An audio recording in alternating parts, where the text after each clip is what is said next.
Let's mic, देश का मिजाज, नॉर्थ ईस्ट। यह है लेट्स माइक मॉडर्न रेडियो और आप सुन रहे हैं उत्तर पूर्व की खबरें। सिक्किम सरकार ने ईंधन की बचत और बढ़ती वैश्विक ऊर्जा अनिश्चितता के बीच सख्त कदम उठाते हुए पूरे राज्य में प्राइवेट वाहनों के लिए ऑड इवन नियम लागू कर दिया है। परिवहन विभाग की अधिसूचना के अनुसार टैक्सी और दोपहिया वाहनों को इस नियम से छूट दी गई है, जबकि गंगटोक में सिटी रनर बसों की फ्रीक्वेंसी बढ़ाकर हर 30 मिनट में कर दी गई है। सरकारी वाहनों पर भी पाबंदी और मंत्रियों विधायकों की गाड़ियों में 20% ईंधन कटौती के साथ यह अस्थायी उपाय राज्य में ईंधन खपत कम करने और जिम्मेदार प्रशासन को बढ़ावा देने का हिस्सा बताया जा रहा है। असम के मुख्यमंत्री हेमंत बिस्व शर्मा की सरकार 26 मई को विधानसभा में यूनिफॉर्म सिविल कोड बिल पेश करेगी। असम के असमिया मुस्लिम समुदाय के एक बड़े वर्ग ने इस कदम का स्वागत किया है और कहा है कि वे एक संतुलित, प्रगतिशील और समावेशी कानून चाहते हैं जो समानता, न्याय और आधुनिक समाज की जरूरतों को ध्यान में रखे। बिल में मुख्य रूप से न्यूनतम विवाह आयु, बहु विवाह पर रोक, संपत्ति में बेटियों के बराबर अधिकार और लिव इन रिलेशनशिप से जुड़े प्रावधान शामिल किए गए हैं। आदिवासी समुदायों को इसके दायरे से बाहर रखा जाएगा।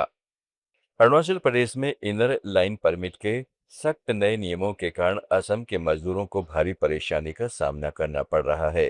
ताजा मामले में तिनसुकिया जिले के तालाब और धोला इलाके के 100 से ज्यादा मजदूर सादिया में इसलिए रोके गए क्योंकि उनके पास वैध लेबर परमिट और जरूरी दस्तावेज नहीं थे।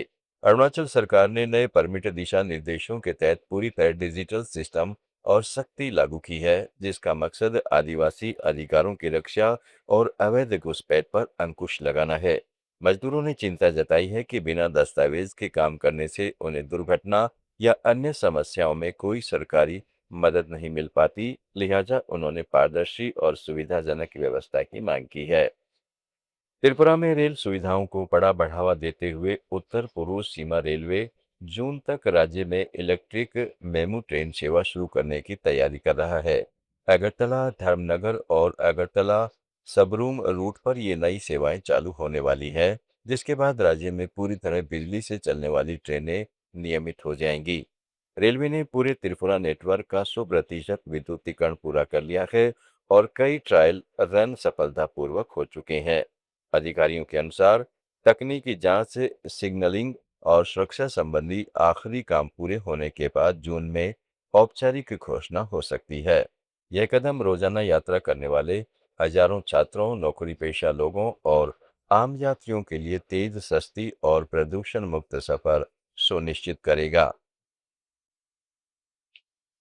मणिपुर में कुकीजो समुदाय के प्रमुख संगठन कुकी एनपी मणिपुर ने सरकारी निष्क्रियता और बंधकों की रिहाई नहीं होने के विरोध में कुकीजो बहुल क्षेत्रों में चल रहा शटडाउन 48 घंटे और बढ़ा दिया है। 17 मई की आधी रात से लागू इस विस्तारित बंद का फैसला संगठन ने प्रधानमंत्री को सौंपी गई मांग पत्र पर कोई सकारात्मक जवाब न मिलने और सेनापति जिले में कथित तौर पर बंधक बनाए गए कुकी नागरिकों को छुड़ाने में प्रशासन की नाकामी का हवाला देते हुए दिया है।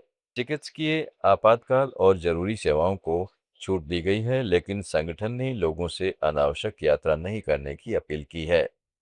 अरुणाचल प्रदेश में आदिवासी अधिकारों की रक्षा को लेकर सक्रिय संगठन अरुणाचल शेड्यूल्ड ट्राइबल बचाओ आंदोलन समिति ने राज्य सरकार को 7 दिन का अल्टीमेटम दिया है। संगठन के अध्यक्ष सोल डोडुम ने ईटानगर में अरुणाचल प्रेस क्लब में प्रेस ब्रीफिंग में कहा है, यदि सख्त इनर लाइन परमिट व्यवस्था, अवैध घुसपैठ पर रोक और तिब्बती शरणार्थियों के परिवार वृक्ष का साफ डोजियर जैसे मांगे पूरी नहीं हुई तो पूरे राज्य में 72 घंटे का बंद किया जाएगा।